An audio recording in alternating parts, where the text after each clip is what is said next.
할렐루야. 오늘은 대림절 세 번째 주일입니다. 오늘 이 본문 스가랴서 9장 9절부터 17절까지 마지막 절까지 볼 때에 우리 예수님께서 시온의 왕으로 그렇게 오실 것을 선포하고 있습니다. 9장 1절부터 7절까지는 하나님의 심판을 선포하고 있어요. 열방을 심판하시는데 8절에 보면 시온의 왕이 임하시고 그 다음에 오늘 우리가 같이 읽은 9절, 10절은 그 시온의 왕이신 예수님이 어떤 분이신지 이것에 대해서 말씀을 하고 있습니다. 9절에서는 시온의 왕이신 예수 그리스도의 성품을 말씀하고 있어요. 공의롭고 구원을 베풀고 겸손하시다 이렇게 나오죠. 그 다음에 11절부터 12절까지는 예수 그리스도께서 우리를 구원하신다. 그런데 무엇을 근거로 우리를 구원하시느냐? 내 언약의 피를 인하여 그랬죠? 하나님의 언약, 하나님과 맺은 약속 때문에 우리를 구원하신다. 그것에 대한 내용입니다. 어떻게 구원하시느냐? 약속 때문에 우리를 구원하시는데 13절 이하 17절까지는 예수님께서 그 무한하신 능력으로 그렇게 우리를 구원하실 것이다. 그래서 마침내 17절에 보면 그의 형통함과 그의 아름다움이 어찌 그리 큰지 이렇게 말씀하고 있습니다. 성도의 모습이 심판을 받고 또 그 다음에 구원을 받고 회복을 얻은 그러한 성도들의 모습은 모든 일이 형통하고 아름다운 그 모습이 소년은 곡식으로 강건하고 처녀는 새포도주로 그러하도다. 아주 어쨌든 좋은 말인 것 같죠? 네, 이런 축복을 받는데 예수님의 무한하신 능력으로 그것을 우리에게 이루어 주신다.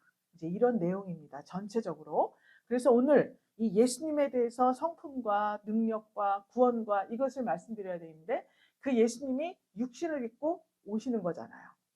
육신을 입고 오셔서 우리를 위해서 죽으시고 십자가를 지셔야 그리고 성령을 보내주셔야 이게 가능한 일이거든요. 그래서 그렇게 육신을 입은 예수님이 어떤 분이시길래 어떠한 보통 일반적으로 카리스마라고 하죠. 어떠한 카리스마를 가지고 계시기에 이렇게 말씀 한마디로 우리를 변화시킬 수가 있는가. 이것에 대해서 이제 우리가 자세히 보려고 오늘 말씀의 제목을 카리스마. 이상하게 네 마디로 된 한마디로 된 헬라어로 카리스마라고 합니다. 근데 영어로도 카리스마인데 그 카리스마라는 뜻이 무슨 뜻이냐면 영어로는 재능, 뭐 신의 축복 이런 의미예요. 잘못 알고 있는 경우가 있기 때문에 오늘 카리스마에 대해서 자세히 설명을 해드리겠습니다. 카리스마가 이제 그 영어에서 비롯해서 헬라어로도 카리스마인데 이 카리스마라는 의미가 어떤 평범한 이런 사람들과는 확실하게 구분이 되는 어떤 초자연적인 권위가 있다. 그리고 영향력이 있다. 이럴 때 카리스마가 있다. 이렇게 표현을 하는 것입니다. 또 이렇게 그 영향력을 끼치는데 이상하게 타인을 참 이 설득력이 있고 매료시키고 어떠한 강렬한 영향력을 끼치는 거야. 그래서 영향을 받아. 이분 앞에 있는 사람들은 카리스마가 있다. 이 사람 앞에 있으면 어떤 영향을 받아서 나는 A라는 길을 가고 있는데 B로 가고야마는 이런 이제 영향력을 막 발산하는 그래서 이것을 그냥 요즘 유행하는 말이 존재감인데 미친 존재감이다. 이렇게 이제 말들을 하더라고요. 이 존재감이 굉장히 강렬하다. 이런 것을 의미를 해요. 그런데 일반적으로 우리가 카리스마가 있다. 이렇게 이제 볼 때 이제 일반적으로 볼 때는 내가 가진 게 있어야 돼요. 재력이 많이 있어. 그럼 재력이 있으면 이 재력을 뒤로 삼고 힘을 삼고 그것을 가지고 어떤 일을 할 때 카리스마가 있다. 이렇게 보통 표현을 한단 말이죠. 그런데 재력, 권력, 어떤 기득권, 어떤 직책, 자리 또는 스펙 가지고 있는 이런 여러 가지가 이러한 영향력, 카리스마의 근거가 될 수가 있어요. 그럼 만약에 이렇게 해서 내가 어떠한 그런 것들을 발산을 했다면 이게 잘못 나가면 갑질이 될 수가 갑질. 갑질하는 사람 많죠 요즘 세상에. 그래서 카리스마 좋은데 내가 가진 것이 어떤 배경이 되고 근거가 된다면 이게 잘못하면 갑질이 될 수가 있는 거죠. 근데 예수님은 이런 모든 것이 다 없는 상태에서 카리스마를 발산하신 거예요. 왜냐? 하나님이신데 이 땅에 육신을 입고 오셨어요. 그리고 정말 낮고 천한 곳에 오셔서 그냥 예수님 그 자체, 그분 자체로 이렇게 이 영향력을 발휘하신 거잖아요. 그렇기 때문에 어떤 뭐 가문이나 이런 뒷배경 전혀 없는 상태에서 예수님은 이렇게 사역을 하셨다는 거죠. 그래서 우리가 보통 교회 내에서 카리스마 그러면 은사라고 이렇게 알고 있습니다. 근데 이 은사는 칼을 잘 사용하면 굉장히 유용하죠. 꼭 있어야 돼. 우리가 집집마다 여러 가지 종류별로 다 있어야 됩니다. 넓적한 것도 있어야 되고 뾰족한 것도 있어야 되고 다 있어야 돼요. 그런데 잘 쓰면 굉장히 유용한데 잘못 막 휘두르면 이게 흉기가 되잖아요. 그렇기 때문에 부정적으로 이 카리스마가 발산됐다. 그랬을 때는 이제 이단 사이비 교주가 되는 거예요. 그죠?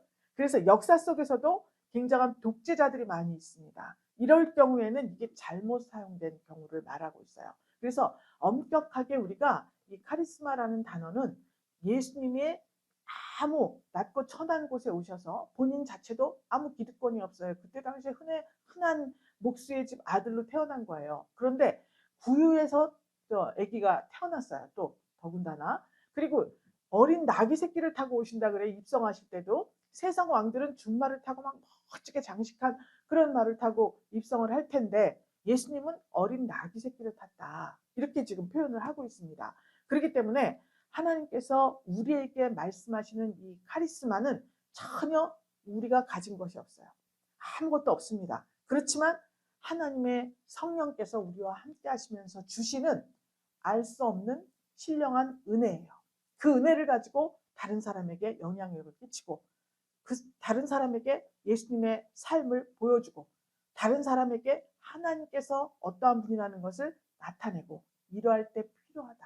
이 카리스마가. 이걸 말하고 있습니다. 그래서 예수님께서도 아주 이 카리스마를 발산하시면서 이 땅에 오셔서 사역을 하실 때 아주 겸손하시고 상대방에 대해서 굉장히 심도 있는 이해와 사랑으로 사역을 하셨어요.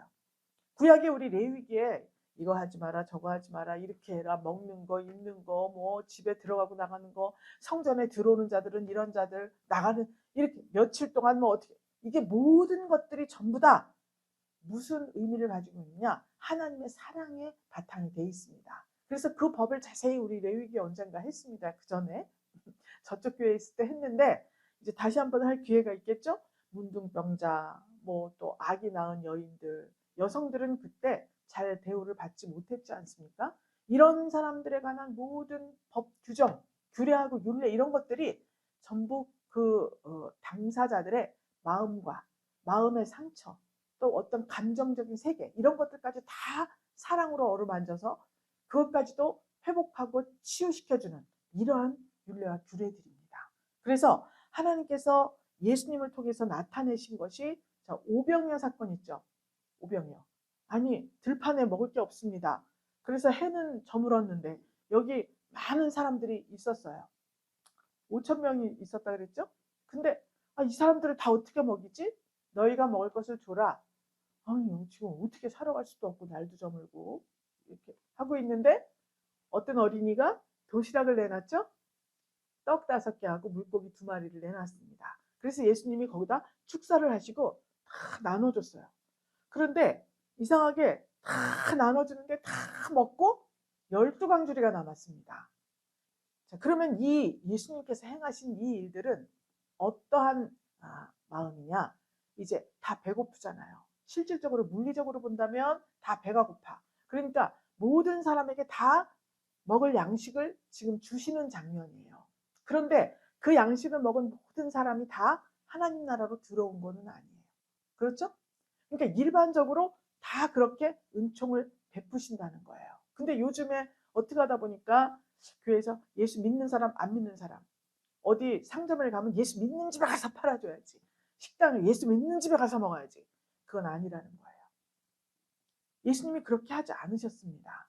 무덤가에 처음 오셨을 때 믿지 않는 자들, 소외된 자들, 마음이 강박하고 귀신 들린 자들 이런 자들에게 다 예수님이 능력을 행하셨잖아요. 마찬가지로 벙어리, 귀머거리, 눈먼 자, 또 사회적으로 소외된 자들이 있습니다. 문둥병자는 물론 격리되었지만 세리나 또 피장이라 그러죠. 뭐지 갑바치 막 이런 직업이 있는 사람들 그것들을 약간 일반적으로 보지 않던 시대입니다. 그런 사람들이 사회적으로 소외되고 낮은 취급을 받고 천한 계급이라는 취급을 받으니까 마음의 상처가 크겠죠. 이런 사람들을 친히 찾아가셔서 함께 식사하고 함께 주무시기도 하고 이야기하시고 이렇게 예수님께서 카리스마를 발산하신 거예요.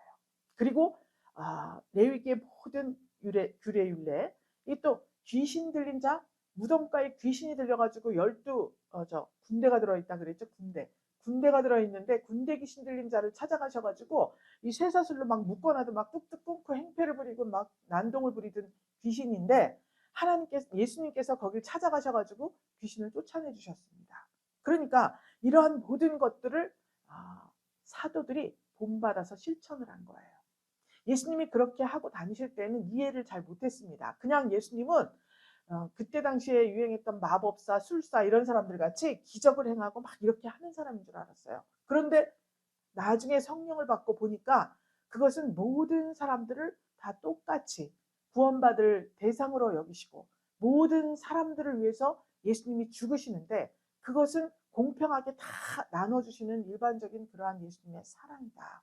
이것이 예수님의 카리스마다. 이거를 알게 된 거죠. 사도들이. 그래서 성령이 탁 임재를 하니까 예수님 같이 그렇게 예수님보다 더 지독하게 그렇게 사역을 감당을 했다는 것입니다. 그래서 이 오늘날 성도라고 불리우는 우리 그리스도인이라고 불리우는 우리들도 성령이 우리에게 임재하셔서 주시는 이 카리스마 즉 그냥 어떤 은사가 아니라 예수님과 같이 이 마음속 깊은 곳에서부터 모든 사람을 사랑으로 볼 수 있고 또 그 사람의 마음까지도 참 이해하고 배려하고 다스려 줄 수 있는 이러한 카리스마를 가진 사람이 되어라. 그러기 위해서 예수님이 이런 카리스마를 가지셨다. 그 자세한 성품이 뭐냐 예수님의 성품이 그것이 카리스마인데 그러면 9절에 보니까 공의롭고 겸손하시다 그랬죠. 그래서 나귀를 타는데 나귀의 작은 것 곧 나귀의 새끼니라 이렇게 말씀하셨습니다. 예수님이 어린 나귀가 있고 그냥 나귀가 있는데 왜 어린 나귀 새끼라고 표현을 하느냐. 성령을 받았어요. 성령은 받았는데 내가 거듭나지는 아직 못한 거예요. 성령을 받아서 알아. 그러니까 어린 나귀 새끼는 새끼를 낳을 수 있어요 없어요? 못 낳아요. 장성해져야 새끼를 낳을 수 있죠. 내가 예수님을 구주로 영접하고 성령도 받았지만 아직 다른 성도를 가르치고 그를 사랑해주고 할 그런 능력이 아직 없다는 거예요. 그것은 성령이 임하셔서 성령으로 내가 거룩하게 되어졌을 때 주님이 말씀하시는 그 우리의 성품 9가지 성령의 열매가 맺혀졌을 때 그때 이제 이런 것들이 이루어진다는 거죠. 그렇지 않은 상태에서 전도를 해서 많이 데려다 놓으면 전도한 사람 닮는 거예요. 그렇기 때문에 자 나귀 어린 새끼 큰 나귀 어린 나귀 요건 잠깐 제가 비유로 말씀해드린 거고요. 자 공의로우시다. 그럼 예수님이 공의로우신데 이 공의롭다 의로우시다는 거예요. 그런데 이 공의라고 하는 것은 하나님의 속성이에요. 하나님이 그런 분이에요. 그렇기 때문에 그 아드님이시니까 또 본질은 하나님이시니까 그 공의로우신 하나님의 의를 가지고 계신다. 이것을 말하고 있습니다. 근데 겸손하여서 그래요. 공의로우며 구원을 베풀며 겸손하시다. 그럼 구원을 베푸시는데 겸손하다. 자, 세상 왕은 큰 권세를 가지고 있습니다. 그렇기 때문에 세상에서 내가 왕 같은 대우를 받기 위해서는 내가 가진 것이 있어야 돼요. 그리고 밖으로 보여지는 모습도 굉장히 화려하고 영광스러운 모습이 있어야 사람들이 왕처럼 대우를 해줍니다.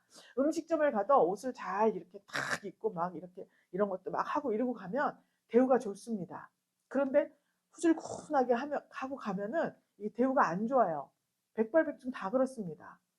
후줄근하게 하고 좀 이렇게 자기네 그 가게가 그 요리 음식점이 격이 떨어진다고 좀 싫어하는 경우도 있습니다. 그래서 이렇게 세상 왕은 이렇지만 우리 예수님은 겸손하시다. 즉 성품이 겸손하신 것이 증거가 뭐냐? 죄 있는 인간의 몸을 입으신 거예요. 하나님이신데 죄가 있는 이 몸을 입으신 것 자체가 정말 너무 겸손하신 거죠. 그래서 그 몸을 입고 말구유에 탄생을 하신 거예요. 따뜻한 방이나 좋은 조리원이나 이런 데가 아니라 뭐 요즘 조리원이 몇 천만 원짜리도 있다 그래요. 한 달 있는데. 그런데 그런 곳이 아니라 말구유에서 예수님이 태어나신 거예요. 그것은 장차 짐승과 같은 너희가 나를 먹고 사람이 되어라 라는 의미라고 볼 수 있습니다. 그래서 먹이통, 이 밥그릇에, 짐승의 밥그릇에 그것을 요람 삼아서 태어나신 거예요. 예수님이 이렇게 태어난 것도 낮고 천하다고 여기는 그런 곳에서 태어나셨는데 끝까지 하나님께서 원하시고 하나님의 뜻을 이루기 위해서 끝까지 순종하신 모습은 십자가에 죽으신 거예요. 말구이보다 더 비천한 장소가 십자가입니다. 그것은 정말 이루 말로 형용할 수 없는 흉악한 죄악을 저질러야 십자가에 못 박혀 죽는 거예요. 그런데 하나님께서 예수님을 십자가에 그렇게 죽게 하실 때 예수님은 너무나 싫었지만 아버지의 뜻이기 때문에 순종하셨던 겁니다. 내가 하나님의 아들인데 내가 지금도 10대형이나 더 되는 군대를 당장 파송해서 이거 다 무효시킬 수 있는데 그런데 아버지의 뜻이 가장 비천한 모습으로 죽는 것이 아버지의 뜻이다. 그래서 나는 순종한다. 그리고 십자가를 지신 거예요. 그러니까 끝까지 아버지의 뜻, 공의로우신 아버지의 뜻으로 온 인류를 구원하기 위해서 겸손히 십자가를 지신 것입니다. 그러니까 예수 그리스도를 따르는 모든 자들은 이것을 꼭 반드시 적용을 해야 된다는 거예요. 우리도 그렇게 해야 된다는 거예요. 내가 누군데, 내가 이 정도인데, 내가 그런 일을 해야 돼, 어째야 돼, 어째야 돼. 이런 모든 거 교회 안에는 이런 분이 없죠. 참 재벌 회장들도 교회에서 이렇게 주일날 장로님 되려고 주차 관리하고 뭐 참 겸손하게 많이 섬기시는 모습이 있지 않습니까? 이게 다 예수님 닮고 싶어서 그렇게 하는 것입니다. 그 예수님께서 사람에게 하나님의 의가 없으면 진정한 하나님의 백성이 될 수가 없다. 사람에게 하나님의 의가 없으면 하나님의 자녀가 될 수가 없다. 그분의 의는 어떻게 우리가 있을 수 있냐? 하나님의 말씀입니다. 하나님의 말씀이 이 안에 없어서 모든 언어 행실이 제 소견에 오른 대로 나타낸다. 그러면 하나님의 자녀가 아닙니다. 그냥 교회에서는 성도라고 하고 직분자라고 불리우겠지만 그러나 사실 하나님 앞에서는 하나님의 백성도 아니고 자녀도 아니라는 것입니다. 사람에게 이 예수님 같은 겸손함이 없으면 하나님의 은혜를 받을 수가 없습니다. 그러니까 당연히 하나님의 백성이 될 수가 없는 것입니다. 잠언서 4장에 6절의 말씀이 있습니다. 그러나 더욱 큰 은혜를 주시나니 그러므로 일렀으되 하나님이 교만한 자를 물리치시고 겸손한 자에게 은혜를 주신다 하였느니라. 이 기록이 되어 있습니다. 교만한 자는 하나님이 물리치신다 그랬습니다. 내가 교만해서 조금 잠깐 대우를 받을 수는 있겠지만 그러나 어느 순간에 보면 흔적도 없이 사라져버리고 없어요. 하나님이 물리치셨기 때문에 그렇습니다. 겸손한 자에게는 은혜를 주셔서 겸손한 자라고 해서 부족함이 없는 건 아니지 않습니까? 그 모든 부족함을 하나님께서 은혜로 채워주시고 변화시켜주시고 회복시켜주시고 생기를 계속 불어넣어 주셔서 하나님께서 창조하셨던 선한 모습 그대로 다시 회복할 수 있는 그러한 기회를 주신다고 말씀하고 있는 것입니다. 그러므로 우리는 예수 그리스도의 성품을 꼭 닮아야 하겠습니다. 그때 우리가 카리스마가 있어. 예수님의 성품을 닮았어. 이렇게 말하는 것이라고 생각하면 되는 거죠. 그 다음에 11절 12절에 보면 예수님이 구원을 하시는데 어떻게 구원을 하시는가. 자, 내 언약의 피를 인해서 그랬죠? 언약의 피 때문에 너의 갇힌 자들을 물 없는 구덩이에서 놓았다. 이렇게 말씀하고 있습니다. 이 당시에는 지금 바벨론에 포로로 잡혀갔다가 돌아왔어요. 포로로 잡혀갔다 돌아와서 보니까 성전이 다 허물어지고 정말 거기에는 막 가시나무, 엉겅퀴, 실황과 부들이 막 있다 그랬습니다. 엉망진창이 돼버렸어요. 그래서 거기에 이제 학개 선지자, 스가랴 선지자, 에스라, 느헤미야 이런 사람들이 다 있었죠. 선지자들이. 그때 이 스가랴 시대에는 성전 지대를 놓았다 그랬습니다. 성전 지대. 우리도 여기 보면 이렇게 처음에 건축할 때 땅 이렇게 파고 막 이렇게 했잖아요. 공구리 치고 막 이렇게 성전 지대를 놓을 즈음에 이게 쓰여지는 선지서예요. 그때 하나님께서 언약의 피 때문에 갇힌 자들을 물 없는 구덩이에서 놓았다 그랬죠. 그러니까 갇힌 자들이라 바벨론의 포로로 잡혀있던 자기 백성을 하나님께서 놓아주셨다는 거예요. 그래서 물 없는 구덩이에서 놓았다. 그러니까 다시 말하면 바벨론의 포로 상태에 있을 때에도 그것이 물이 가득 찬 웅덩이면 정말 살기 어려웠겠죠. 구덩이인데 물이 가득 차. 이게 진짜 힘들어요. 그런데 물 없는 구덩이에 놓았다. 즉 바벨론의 포로로 잡혀있는 동안에도 포로 생활을 하는 중에도 하나님께서는 자기 백성을 부단히 보호하시고 또 옳은 길로 인도하시고 보살피셨다는 것을 말씀하고 있습니다.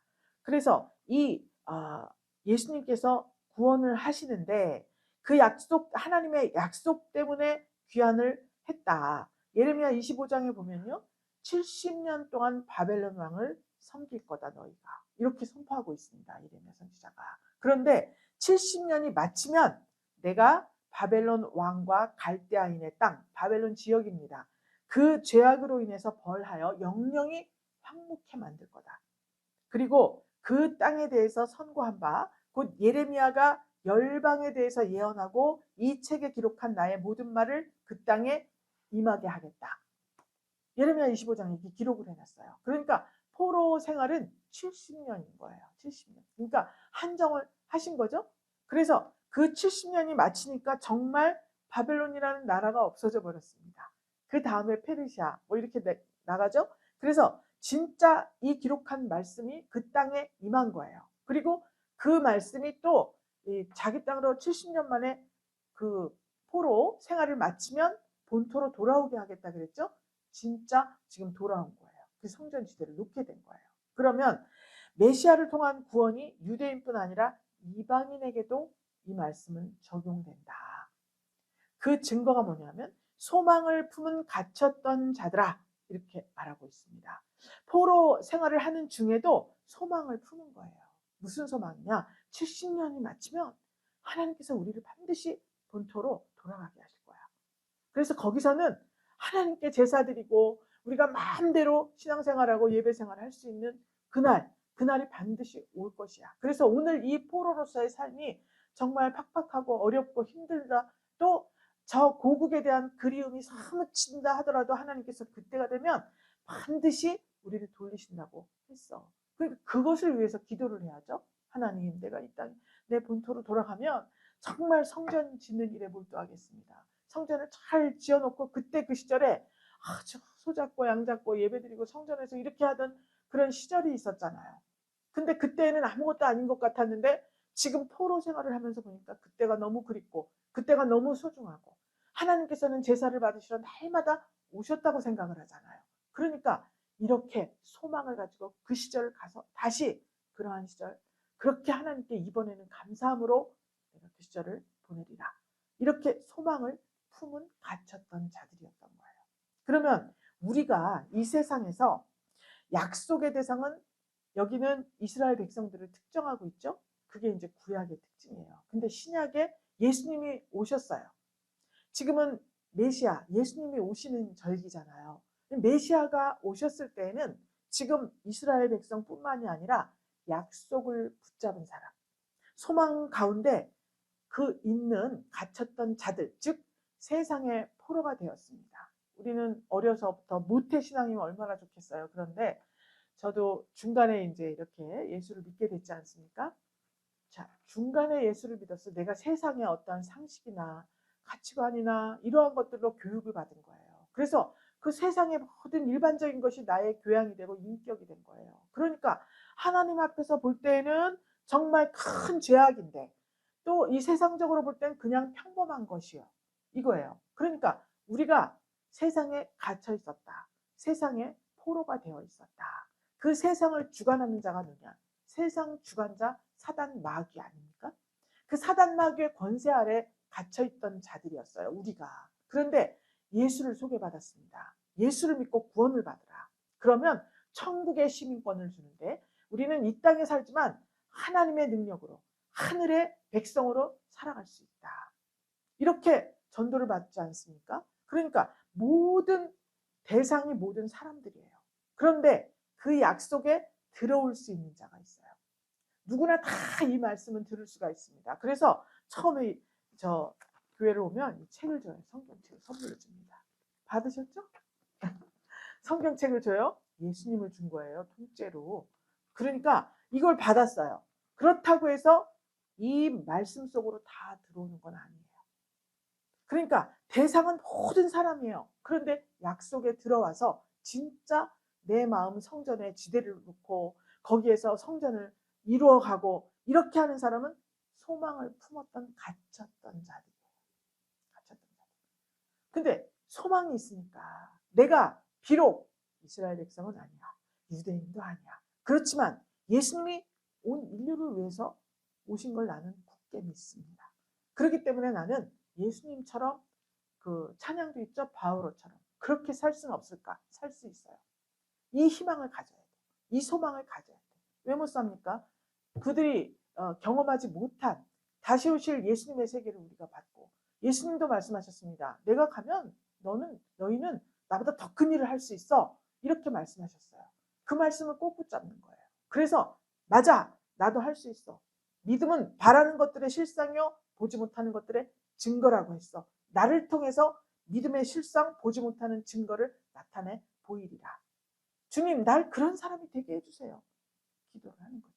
그러면 이 사람은 약속에 들어오는 자가 되는 거예요. 많은 사람들이 바라보기만 하고 정말 하나님의 나라에 들어오지 못하는 사람들이 부지기수입니다. 그래서 하나님께서는 우리 예수님을 통해서 갈라디아 3장에 보면 주 예수를 믿는 믿음으로 말미암아 약속을 믿는 자들에게 하나님께서 하나님의 의를 주셨다. 이렇게 말씀하고 있어요. 또 유대인이나 이방인이나 차별 없이 아브라함의 자손으로 약속을 유업으로 잇는다. 이렇게 말씀하고 계신 거예요. 성탄절에 왜 기쁩니까? 우리는 날 위해 죽으실 그 예수님, 그분이 오셨던 절기다. 그러니까 마음대로 혹시라도 느슨해서 살다가도 성탄절 절기다 그러면 하나님 앞에 감사를 드리면서 내가 이제 다시 이 조금 헝클어진 나의 어떠한 것들을 주변을 정리하고 그 헝클어진 모습들을 다시 단장해서 다시 또 새 출발하는 그러한 기회를 삼는 거예요. 그래서 예수님처럼 정말 그렇게 해야 돼. 이렇게 약속을 가지고 믿음으로 소망하는 자들. 그러니까 예수님이 품이 얼마나 넓으신 거죠. 그렇지 않습니까? 우리는 예수를 믿는다고 하면서 이 사람은 내 마음에 들고 저 사람은 내 마음에 안 들고 누구랑은 가까이 하면 내가 조금 이렇게 올라갈 것 같고 누구를 가까이 하면 내가 조금 이렇게 하대를 받을 것 같고 얼마나 계산이 많은지 몰라요. 이 속으로. 정말. 그런데 예수님은 그런 게 없어요. 다 오라. 누구든지 다 와라. 수고하고 무거운 짐 다 와라. 내가 쉽고 그 멍에를 가볍게 해줄게. 이렇게 말씀하시는 거예요. 우리는 조금만 무거운 거 있는 사람 같으면 좀 같이 또 힘들겠네. 이런 생각을 하죠. 조금 어려운 문제 같으면 또 한동안 또 골치 아프겠네. 근데 예수님은 그게 아니었다는 거예요. 이것이 예수님의 카리스마예요. 이 성품을 우리가 본받아야 하는 것입니다. 그러면 이 예수님이 그렇게 구원을 이룰 때 어떠한 방법으로 구원을 이루시는가? 예수님은 능력이 있으신 거예요. 그래서 13절에 보면 내가 유다로 당긴 활을 삼고 에브라임으로 먹인 살을 삼았다.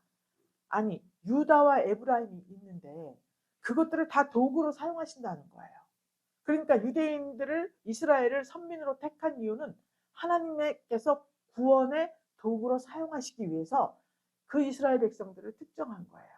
그래서 사용하시려고 그런 건데 이 모든 사람 위에 군림하게 하려고 그런 걸로 착각을 했을 때 이게 잘못된 사고가 되는 거죠. 그래서 하나님이 원하시는 방향이 아닌 곳으로 가게 되는 것입니다.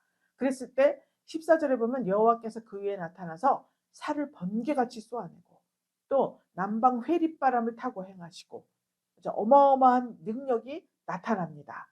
비록 겸손하시고 나귀 새끼를 타고 그렇게 나타나시지만은 가장 낮은 모습으로 말구 위에 나셨지만 예수님의 능력은 그 카리스마는 모든 대적을 물리치는 것뿐만이 아니라 예수님을 영접하는 자들에게 예수님의 카리스마를 그대로 전해주신다는 것입니다. 그래서 초자연적이에요. 바람도 다스리시고 막 번개 뭐 이런 거 이런 거 다 말씀 한마디면 다 할 수 있는 이러한 카리스마를 성도들에게 주겠다고 말씀하시는 거예요. 포로가 되었어요. 귀환을 했어요. 성전지대를 놓고 있습니다. 믿음의 사람들이어야만 성전지대를 놓을 수 있는 거예요. 왜냐? 자꾸 옆에서 다 회방하지 않았습니까? 회방하고 막 못하게 하고 막 저쪽 저 나라에다 이런 일을 하고 있는데 이게 옳으냐 그러냐 편지 보내고 다리오 왕에게도 편지 보내고 막 그랬잖아요. 오늘날의 성도들도 마찬가지입니다. 이 세상의 포로가 되어서 예수를 구주로 영접했습니다. 그래서 내 마음에 주님의 성전을 지으려고 하면 방해하는 것들이 얼마나 많은지 몰라요. 자식이 방해하고 남편이 방해하고 또 부인이 방해하고 권력이 명예가 동네 어떤 조직 회사 아주 방해하는 것들이 한두 가지가 아니에요. 그러나 그 방해하는 요소들의 뒤에는 사단 마귀가 있다는 거예요. 하나님의 백성 하나가 하나님의 성전을 이루어가는 제일 싫어하는 게 사탄 마귀예요. 사람과 싸울 것이 아니라 환경과 싸우는 것이 아니라 그 뒤에 있는 사단 마귀에게 선포하는 그러한 능력이 있어야 하는 것입니다. 나는 하나님의 사람이다. 나는 하나님의 성전이다. 그러니까 네가 있을 곳이 못 된다. 물러가라. 그냥 습관적으로 사탄아 물러가라 안 물러가요? 그렇게 하면. 사탄도 말씀을 알아요. 여기 다 써 있잖아요. 누구든지 다 보게 해놨잖아요. 사탄이 다 알아요. 그런데 귀신은 뜻을 몰라. 사단 마귀는 뜻을 몰라. 뜻은 예수님께서도 항상 제자들을 따로 불러 모아서 설명을 해주셨습니다. 믿습니까? 그래서 교회에서 이렇게 설명을 해드리는 거예요. 그러면 이 사단 마귀는 꼼짝 못해요. 그래서 점점 예수를 구주로 영접하고 성전을 이루어갈 때 참 어려운 풍파도 많았지만 어느새 가보면 교만한 자는 물리치신다 그랬죠? 사단 마귀는 교만의 특징이에요. 이게 다 물러가니까 주위도 평안해지고 신앙생활 할 때도 안정적이고 이런 시대가 온다는 것을 말씀하고 있습니다. 그럼 이 사람들은 자기를 전적으로 부인하고 자기 십자가를 믿음으로 질 때 가능한 일입니다. 그래서 빌립보서 1장 27절에 있습니다. 오직 너희는 그리스도의 복음에 합당하게 생활하라. 이렇게 말씀하고 있습니다. 그때 하나님께서 형통하고 예수 그리스도처럼 그렇게 아름다운 모습을 누릴 수가 있다라고 말씀하고 있습니다. 그 장차 이렇게 하나님의 약속을 믿고 구원자이신 예수 그리스도를 구주로 영접하고 그분의 능력이 나의 능력이 된 사람은 어떤 모습이냐, 어떤 아름다움이냐? 요한계시록 21장에 있습니다. 신부가 남편을 위해서 단장한 것 같은 거룩한 성 새 예루살렘, 하늘에서 이렇게 예루살렘 성이 거룩한 성 새 예루살렘이 내려오는데 신부가 남편을 위해서 단장한 것 같더라 이렇게 표현을 했습니다. 여성분들의 가장 아름다울 때가 언제냐면 결혼식 때예요. 신부 드레스. 평소에 그런 드레스 입고 나가면 사람들이 다 손가락질하죠. 이상하다고 그러죠. 근데 그날은 다 드레스를 입잖아요. 막 이렇게 된 거 비싼 거 레스 뭐 입고 뭐 보석 막 달리고 여기에 또 이런 거 막 쓰고 막 화장 받잖아요. 저기 비싼 데 가서 그렇게 단장한 것 같이 그렇게 아주 주인공이지 않습니까? 그러한 아름다움을 그냥 평생 누릴 수 있다. 평소에 드레스 입고 이렇게 다니진 않아도 뿜어져 나오는 그야말로 예수님의 카리스마 때문에 그냥 똑같이 어제하고 오늘하고 똑같은데 아름다워 보여. 뿜어져 나오는 아우라라 그러죠. 뿜어져 나오는 게 있어. 그래서 처음에 올 때는 좀 이렇게 했는데 은혜를 받고 뭘 어떻게 교육을 받고 점점 영적으로 성숙해 가니까 겉모습도 아름답다. 또 일반적으로는 금식하고 사흘 금식하고 탁 들어오는 거 엄청 아름답죠? 뿜어져 나오는 그 아름다움이 있습니다. 이런 걸 말하는 거예요.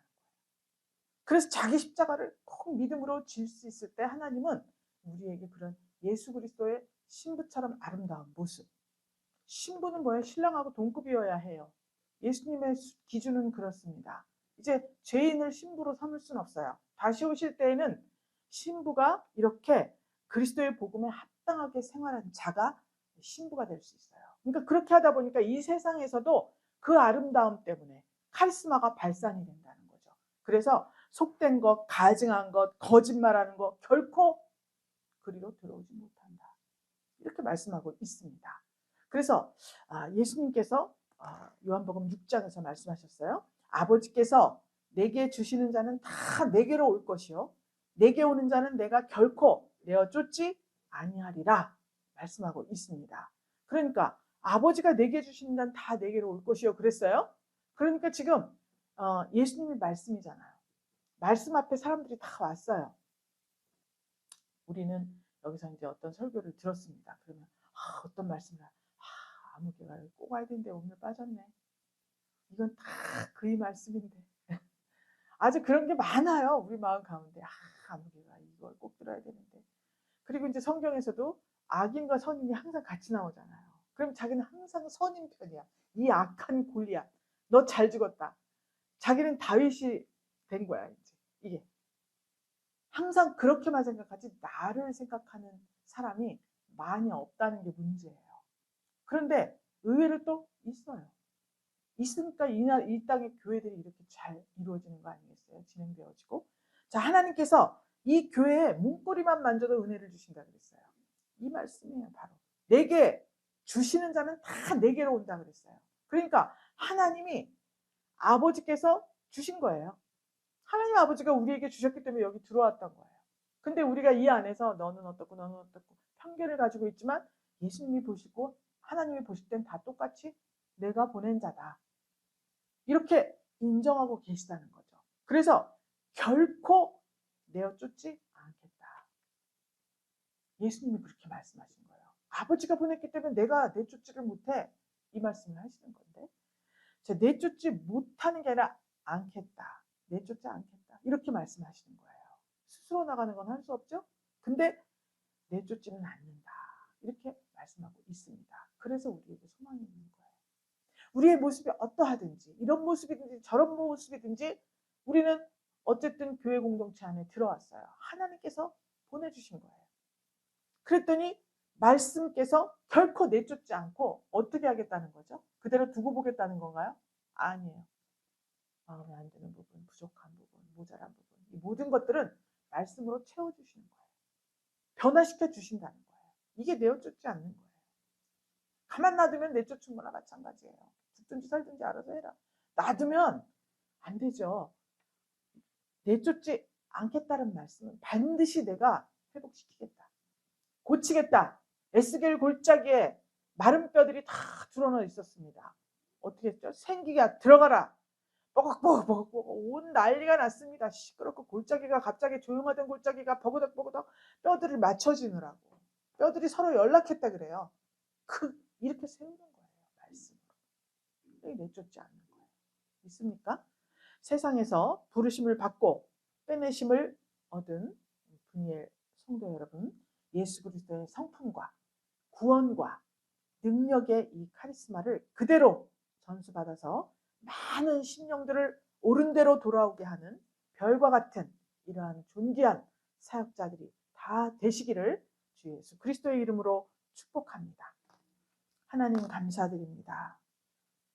우리가 죄인 되었을 때 우리를 외면하지 아니하시고 그와 같이 버려두지 아니하시고 하나님의 크신 사랑을 성령을 통하여 우리에게 베풀어 주시고 우리 예수님을 닮으라고 독려하시고 감동 주시고 감화 주신 우리 하나님 아버지께 감사와 찬송과 영광을 올려드립니다. 시시때때로 느끼고 또 느끼는 우리의 부족함과 연약함에도 불구하고 하나님의 약속 안에 들어올 수 있도록 소망을 품을 수 있도록 주의 성령으로 함께 하신 것을 감사드립니다. 우리는 이 감사를 우리를 부인하고 십자가를 믿음으로 짐으로 우리 사도들이 우리 하나님의 나라를 위하여 죽도록 충성하였던 것 같이 우리도 하나님의 능력과 하나님의 성품을 그대로 닮아 하나님 진정 하나님이 원하시는 삶을 살 수 있는 이 대림절 절기가 되게 하여 주시기를 간절히 축복합니다. 한 주간 동안 하나님의 말씀을 또 묵상하고 기도하며 우리의 모습을 하나님 앞에 기쁨으로 올려드리는 분유의 원석들이 다 되기를 우리 주 예수 그리스도의 이름으로 축복하며 기도 올리옵나이다. 아멘.